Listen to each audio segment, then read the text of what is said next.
안녕하세요. 배신의 장미입니다. 오늘 이야기는 여건이 허락지를 않는데 무조건 시부모님을 모셔야 한다고 억지를 부리는 한 시누이에 관한 사연입니다.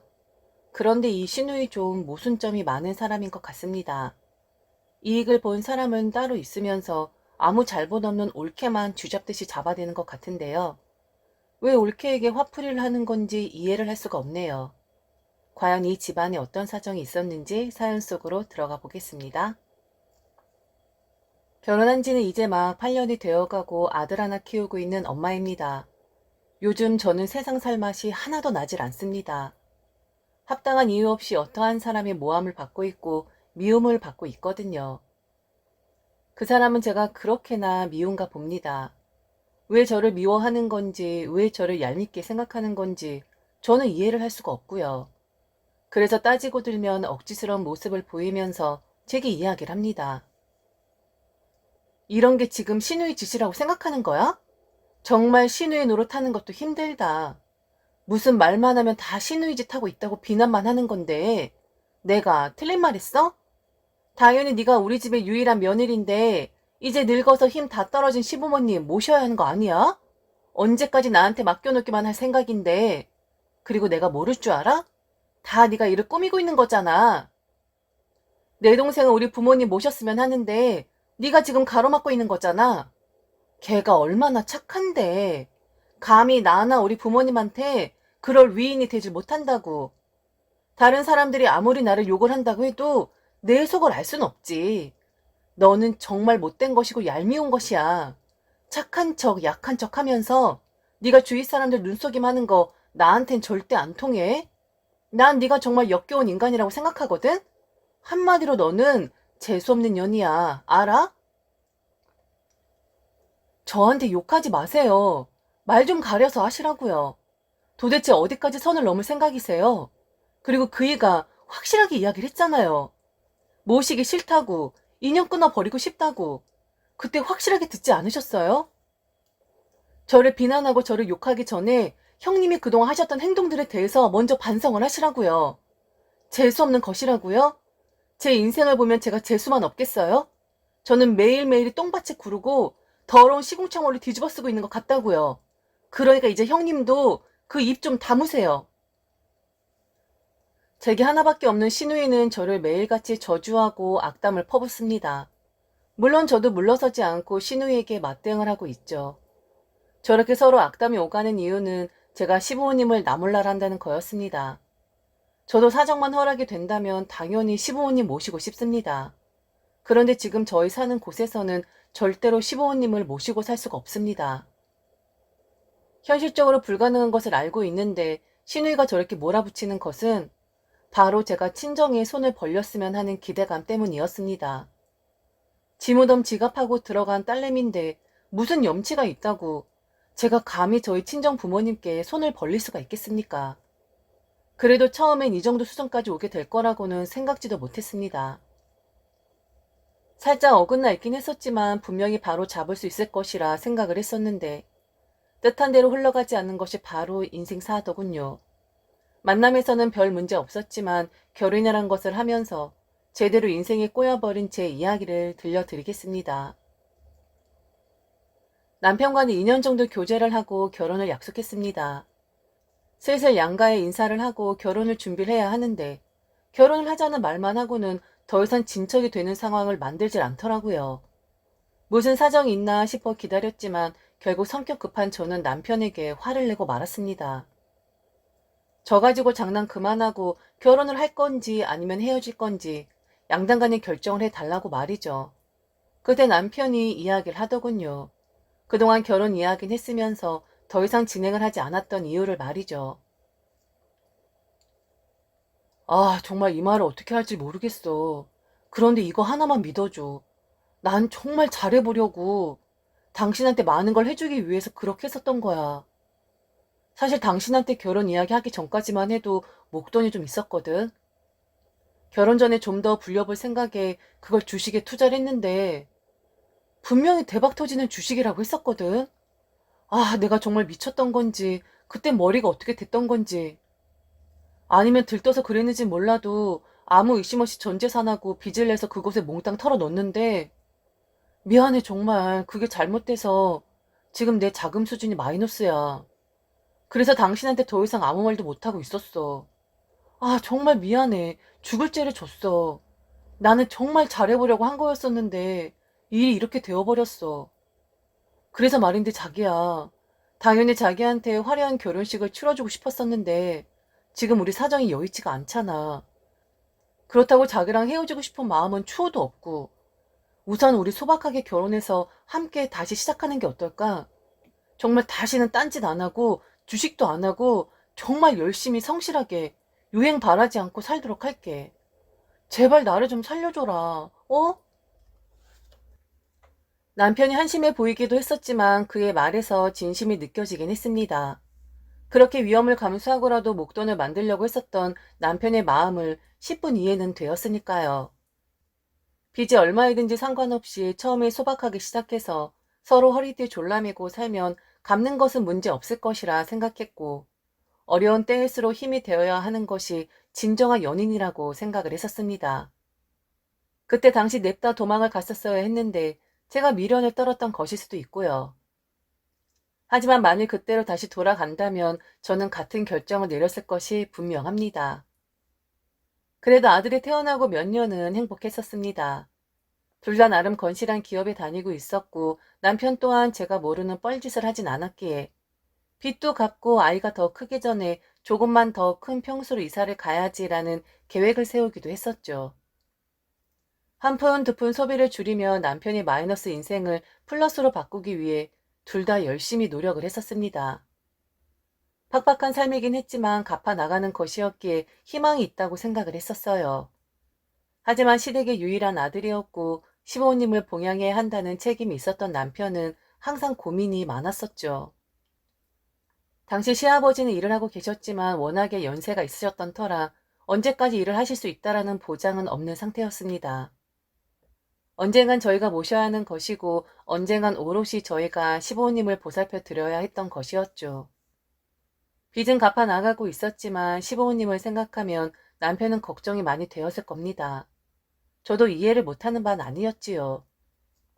그러다가 다행히 저나 남편이 걱정을 조금이나마 덜 수 있게끔 시누이가 나서 주더군요. 당시 둘째를 낳은 지 얼마 안 된 시누이가 먼저 저희에게 제안을 했습니다.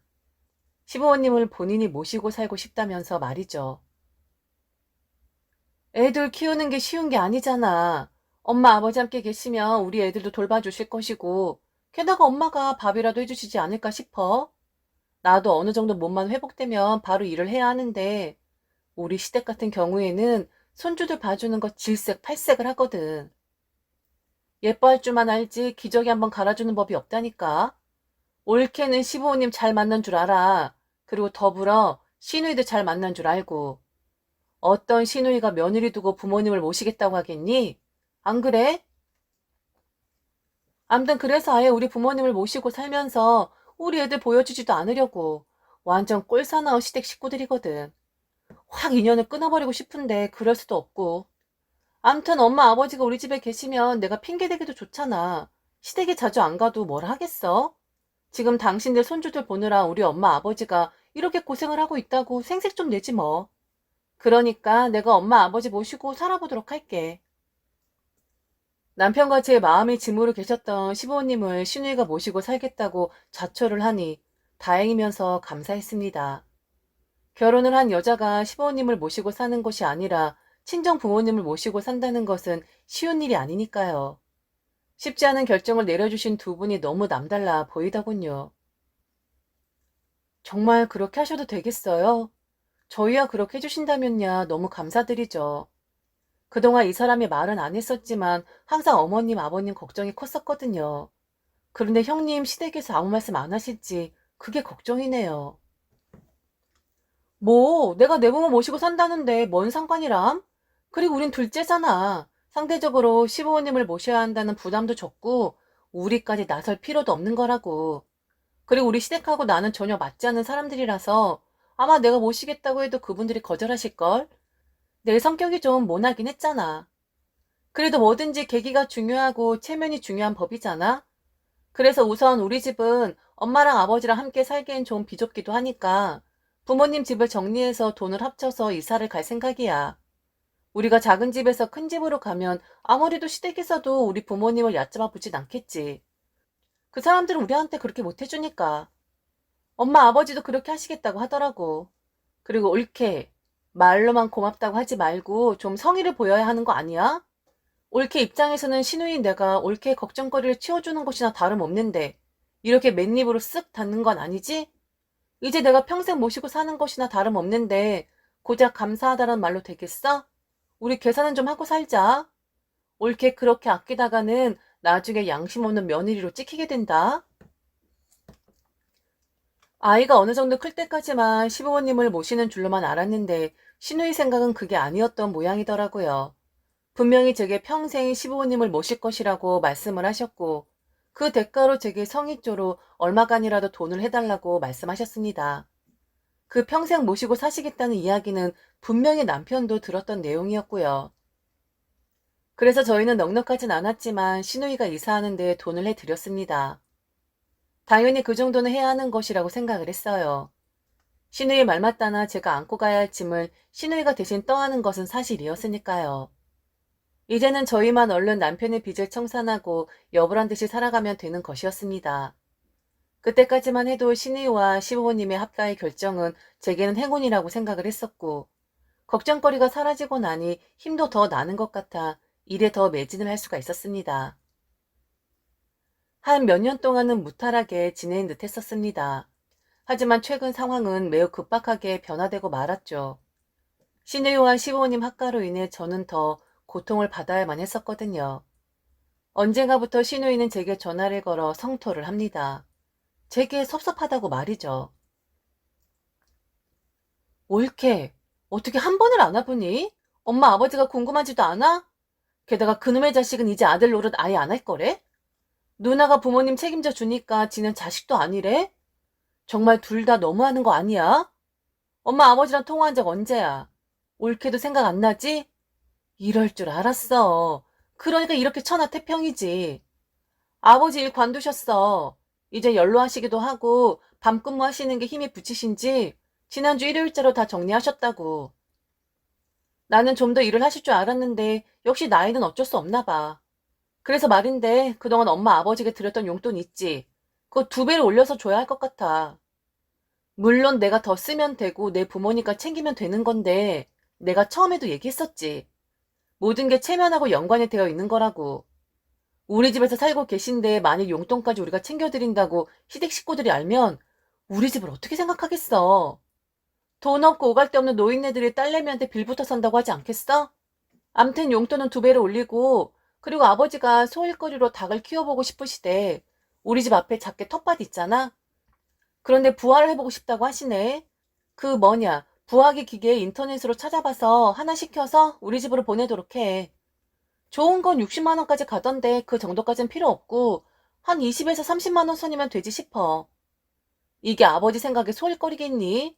딸내미 집에서 빌부터 사는 게 눈치 보이시니까 닭이라도 키워서 잡아주고 계란값이라도 아껴보겠다는 심산 아니겠어? 좀 우리 부모님한테 잘 좀 해라. 지금 옳게나 그놈이나 하는 게 뭐가 있니? 너무 나한테만 맡겨놓고 나 몰라라 하는 거 아니야? 일도 바쁘고 해서 시부모님을 자주 찾아뵙지 못한 것은 사실이지만 당시 저희는 시부모님 용돈을 100만 원씩 드리고 있었습니다. 그런데 2배면 200만 원인데 아무리 저희 둘 다 일을 한다고 하지만 한 달에 시부모님 용돈으로 200만 원은 좀 과하다는 생각이 들었습니다. 그리고 시누이는 시부모님과 합가를 하고 난 뒤 한 달에 한 번씩은 꼭 제게 전화를 걸어서 시부모님이 이걸 필요로 하신다 저걸 필요로 하신다며 따로 물건들을 구입해 달라고까지 했었습니다. 그땐 시누이가 시부모님을 모시고 산다는 것에 대한 감사한 마음이 커서였는진 몰라도 저희가 해드리는 것은 아무것도 아니다라고 생각을 했었는데 곰곰이 생각해보니 그게 아니었습니다. 시부모님은 시누이 집에서 기거만 하실 뿐 모든 경제적 지원은 저희 집에서 나가게 된 것이었지요. 예전 시누이와 합가를 하기 전보다 훨씬 더 많은 금액이 말이죠. 차라리 이럴 거면 왜 시누이와 합가를 하신 것인지 그 의도가 의심스러웠습니다. 그런데 만일 시부모님이라도 제게 섭섭한 말씀을 하시지 않았다면 이렇게까지 억울하진 않았을 것입니다. 신우이와 마찬가지로 시어머니 또한 제게 전화를 걸어 섭섭하다라는 말씀을 자주 하시곤 했었거든요. 우리 여기 버려놓고 한번 들여다보질 않는 거야? 네 시누이 같은 사람이 세상에 어디 있니? 감사한 마음이 있고 니들이 양심이 있으면 예전보다 더 자주 들여다보고 신경을 써야 하는 거 아니니? 어떻게 니들은 입으론 감사하다, 면목 없다 잘도 하면서 행동으론 보이질 않는 거니? 이번에 네 시누이 생일인 거 알지? 생일상까진 바라지도 않아. 내가 보니까 네 시누이 들고 다니는 가방이 엄청 낡았더라. 애가 시댁에서도 눈치 보면서 지 친정부모 모시고 사는데 기분이라도 풀게끔 네가 좋은 가방 하나 선물해 주렴. 그리고 항상 네 시누이한테 감사한 마음을 새기고 살아야 해. 그리고 네 남편 놈은 어디 죽었다니? 어떻게 그놈은 목소리 한번 듣기가 힘이 드니? 아유, 마음에 안 들어. 지 부모 버려놓고 지들만 잘 살면 된다 이거지. 내가 말을 안 하고 싶어도 니들 하는 꼴을 보면 우라가 치밀어. 좀 지혜로운 며느리는 될 수 없는 거야? 남편 욕먹지 않게끔 하려면 마누라가 단도리를 잘해야 하는 법이야.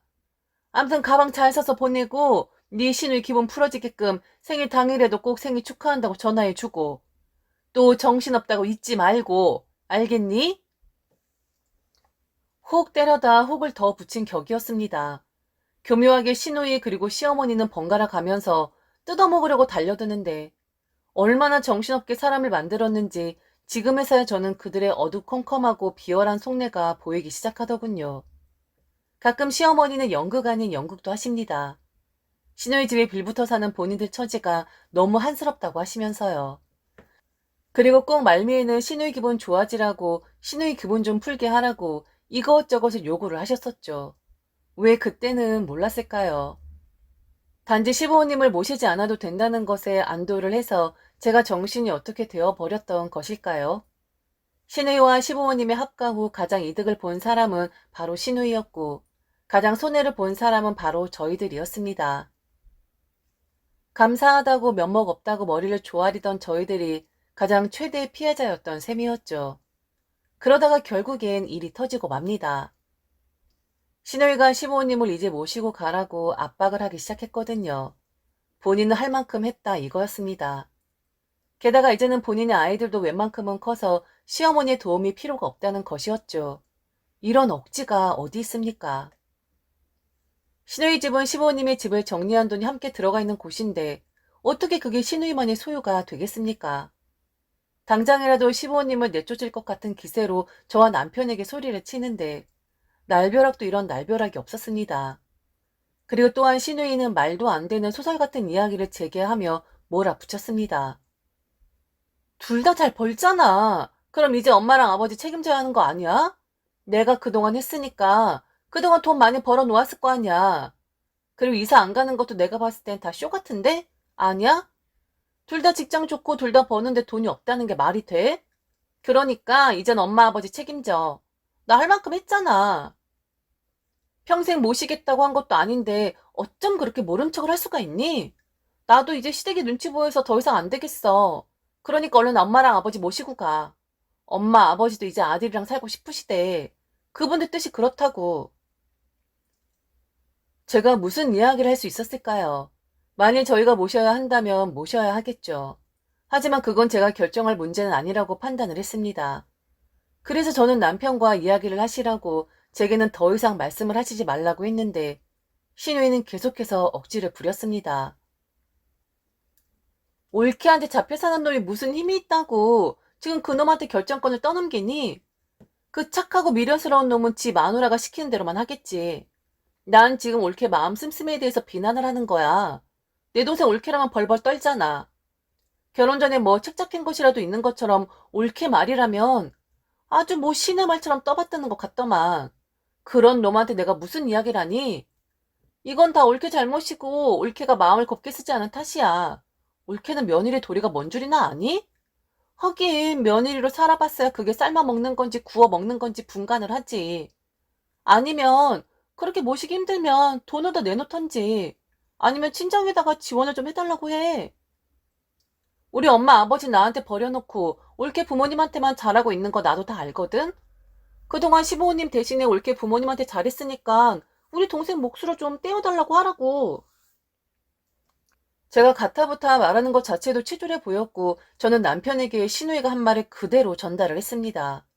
그리고는 알아서 결정을 하라고 했고 저는 그 결정에 따르겠다고만 말했죠. 남편은 제 이야기를 다 듣고는 엄청나게 화가 난 듯 했습니다. 그동안 자기가 생각해도 시부모님 모신다는 이유로 없는 거 있는 거 뜯어 먹었으면서 이제 와서 본인이 귀찮으니까 우리에게 시부모님이라는 패를 돌리냐고 말이죠. 남편은 씩씩대며 신우이에게 전화를 걸었습니다. 그게 신우이와 남편의 마지막 통화가 되었죠. 아버지, 어머니 그리고 매형도 다 듣게 스피커폰으로 받아. 그리고 이게 우리의 마지막 통화가 될 거야. 그 모렴치한 낯짝 보고 싶지 않아서 전화로 하는 거니까 만일 내 이야기를 듣고 누나가 양심적으로 이건 좀 따져야겠다라는 생각이 들면 그때 나를 찾아와. 그런데 그땐 아마 크게 각오를 해야 할 거야. 다들 잘 들으세요. 저 집사람한테 결혼 시작부터 큰 죄를 짓고 말았어요. 제대로 이 사람한테 책 잡혔고 그래서 저는 이 사람 말이라면 뭐든 다 따를 것이고 복종할 거예요. 저희 돈 없어요. 이 못난 아들이란 놈이 주식에 잘못 투자해서 게다가 간이 배 밖으로 튀어나오는 행동까지 해서 빚을 많이 졌거든요. 그거 다 알면서도 자기 돈 다 털어서 빚 갚아주며 저랑 살고 있는 그런 세상에 다시 없을 좋은 여자예요. 그동안 부모님 용돈에 이것저것 사달라는 물건들 다 사드리고 해드리니까 저희 자산이 뭐 억대인 줄 아셨나 본데요. 이 못난 남편 만나서 이 여자 자기 입을 거 못 입고 우리 새끼 또한 비싼 장난감 하나 못 사줘 가면서 그렇게 아등바등 살고 있다고요. 그런데 뭐요? 돈을 더 주던지 아니면 어머니 아버지를 모시라고요? 그리고 처가에다가 손을 벌리라고요? 사실 죄송한 마음 없어요. 그냥 솔직하게 말씀드릴게요. 어머니, 아버지, 누나네랑 합칠 때 평생 그곳에서 살겠다고 가신 거 아니었어요? 누나, 나 똑똑히 기억해. 분명히 누난 내 앞에서 그리고 집사람 앞에서 부모님을 평생 책임지겠다고 이야기했어. 지금 누구 덕에 그 좋은 집에 살고 있는 건데 그 집 지분에 어머니, 아버지도 들어가 있는 거 아니야? 그런데 왜 자꾸 빌부터 산다고 얘기하는 거야? 무슨 생각으로 지금 우리 보고 부모님을 모시고 가라는 것인지 모르겠는데 싫어. 그렇게 할 수 없어. 본인이 책임지겠다고 했으니까 내뱉은 말에는 그 말에 확실하게 책임을 져. 그리고 어머니 아버지도 잘 들으세요. 이제 아들 없다셈 치세요. 남의 집 귀한 여자 데리고 와서 지금껏 고생만 시켰는데 그 고생을 고생이라고 단 한 번 생각지도 않고 작은 것에 고마움과 희망을 품으며 살아갔던 여자였었는데 오늘 이 여자가 제 앞에서 웃디다. 그동안 마음고생 시켜서 속이 썩어 문드러졌을 때도 제 앞에서 눈물 한 방 흘리지 않았던 강한 여자가 오늘 서럽게 울더라고요. 제 여자가 우는데 저는 피눈물이 흐르는 것 같더라고요. 저는 이 여자 선택할 것이고 이제 제 새끼만 바라보며 살랍니다. 그러니 못된 놈이라고 애미애비도 버린 나쁜 놈이라고 욕하면서 사세요. 그 욕 충분히 감당하면서 전 이제 제 식구만 챙길랍니다. 남편이 그렇게 이야기를 하는데 울컥하고 올라오더군요. 전화를 끊은 남편과 서로 부둥켜 안고 서럽게 눈물 한바탕을 했네요. 남편은 여전히 시댁 식구들과는 연락을 하지도 받지도 않고 있습니다. 평생 그렇게 살 것이라고 하더라고요. 그래도 저까지 모질게 하면 안 될 것 같아 차단을 하는 그런 행동까진 하지 않았지만 이젠 저도 슬슬 지쳐가는 것 같습니다. 그런데 만일 저까지 전화를 차단하거나 받지 않으면 감정적으로 더 큰 싸움이 될까 싶어 그럴 수도 없네요. 돈 앞에서 본인의 이익 앞에서는 혈연도 필요가 없는 모양입니다. 왜 시부모님과 시누이는 합가를 결정한 것이었을까요? 그리고 이미 합의된 상황이었는데 왜 또다시 번복을 하셨어야만 했던 것일까요? 정말 남편 말대로 저희를 호구 취급했던 것일까요? 진심으로 감사하는 마음을 품고 살았었는데 저 또한 사람인지라 배신감이 들긴 하네요. 지금까지 들어주셔서 진심으로 감사합니다. 이상 배신의 장미였습니다.